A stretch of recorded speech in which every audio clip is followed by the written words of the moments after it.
I've been hiding. But in this project, 12-week project, I've been digging up. I've been digging up traumas. And there was one that I digged up before that I was nearly psychotic. Yes. And now I know why. Why? What was coming before this? And my psychotic episode was averted. I went paranoid because I hit it. I got threatened. I hit it on the best friend of my boyfriend. Yes. By sending this best friend, his roomie, a cute card. And my ex-boyfriend and his roomie, they were living together. We saw each other actually every Saturday night. We were together like for full weekends watching Quentin Tarantino movies, playing poker. And I got attached to this guy. And why is that? Because I was codependent for nearly my whole life. I couldn't stand on my own feet, and codependency also means that you're always looking for somebody else to fulfill your needs, to keep you company. As I was also able to be alone, I wasn't able to be single. And I chose the wrong boyfriends. And that came out yesterday. Yes, somehow I got to believe that I cannot get the hot, confident guys in high school. Because some high school bully really, humiliated me. And then my ex-boyfriend, who I spent 1.5 years with, threatened me. When the card was finally delivered at Jay's house, the roomie's house, he was being honest to his best friend. And then, there's also a new girlfriend. Jay Presley started a new relationship with a girl who had some Yugoslavic friends who were not afraid to beat people up, who were kind of tough. And then my boyfriend said, like, those Yugoslavic friends, they are gonna beat you up. Like, she's so annoyed that you hit on her boyfriend. You're gonna be beaten up. And that did it to me. And a lot of things happened. I started for the first time university.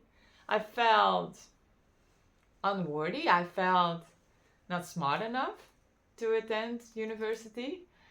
And I had to commute. I started a job at an attorney's office. So those were long days. And really, I felt so lost. My dad was moving farms, and I've been unsupported by my family most of the time because my mother is dealing with a bipolar disorder. And that kind of leaves you in the background that I was a girl who had to do a lot of things on her own, but that was emotionally unsupported. And I was also unsupported by my boyfriend because my laptop got stolen just a month before starting academic year, so that was August. And I was so crushed because, did you have it happen when somebody breaks into your house? It freaks you out. It makes you go on high alert. And that's what happened to me. And I started thinking and figuring out that this person had all sensitive data about me. And what if it was someone that I knew? What if it was my old bullies? My neighborhood bullies. What if they have come after me like they promised they would?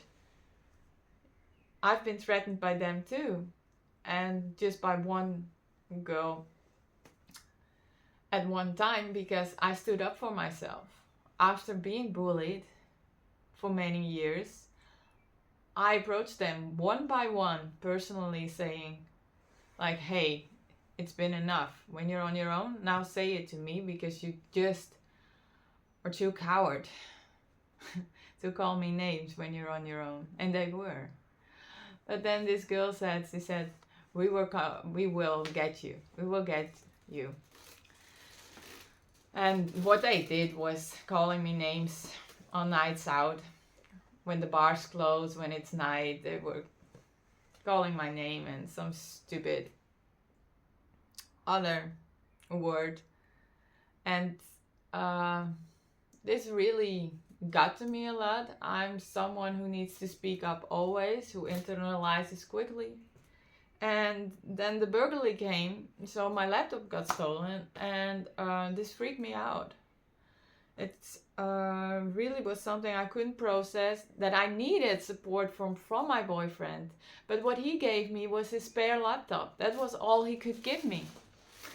And that wasn't enough. And this also implies that my boyfriend, he wasn't emotionally available. He wasn't empathizing.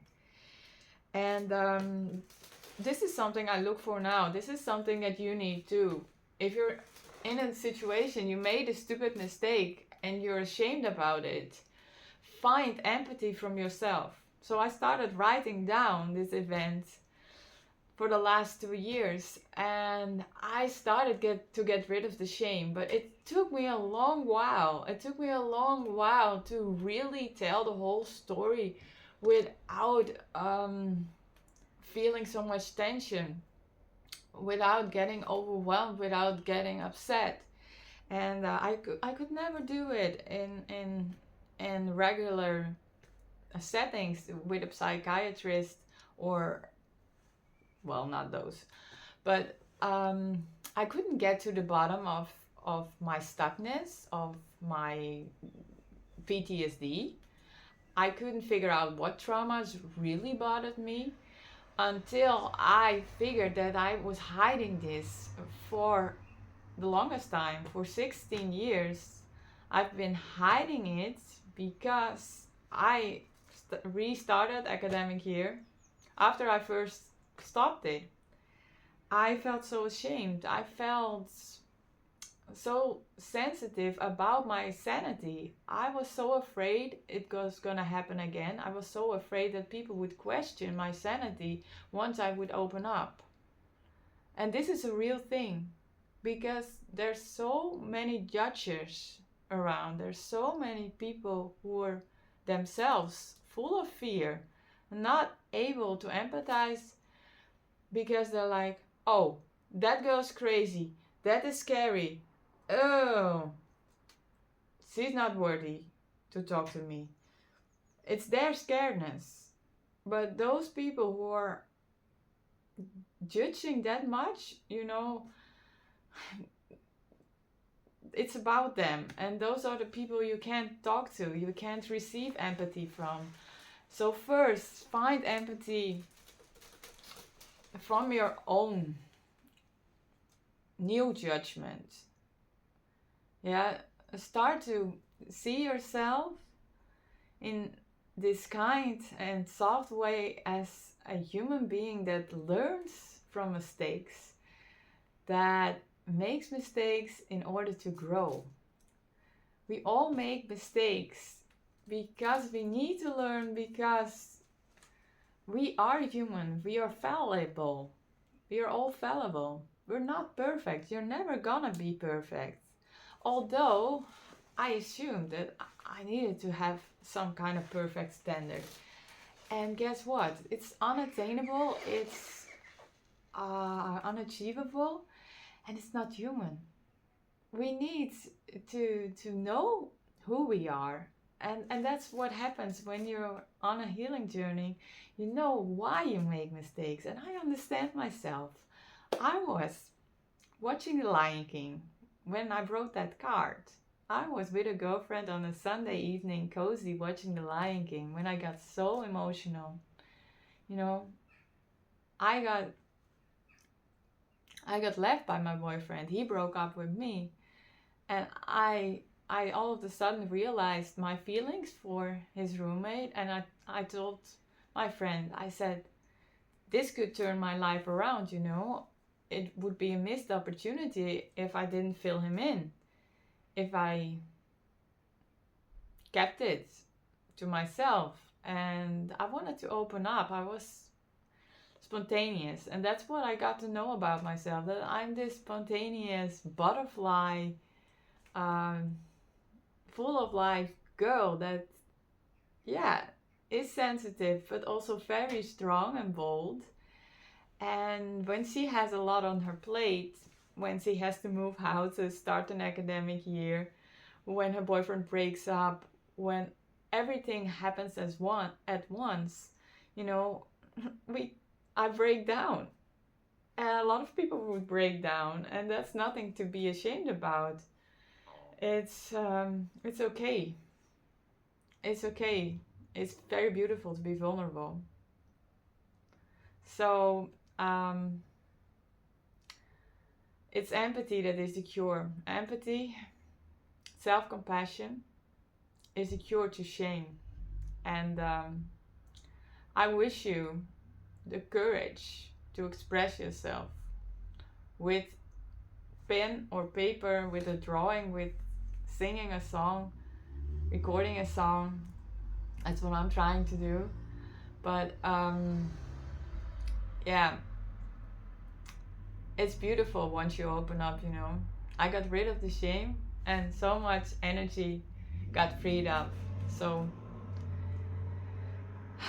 don't carry around secrets. Open up, do it little by little, and be kind, because you're enough. We're all enough. We're all worthy. We're all worthy of God's love, and He gives us endless grace. His grace is for free, and that doesn't mean we have to fuck up all the time. But yeah, don't hide in shame. Okay? Thank you for watching. Bye.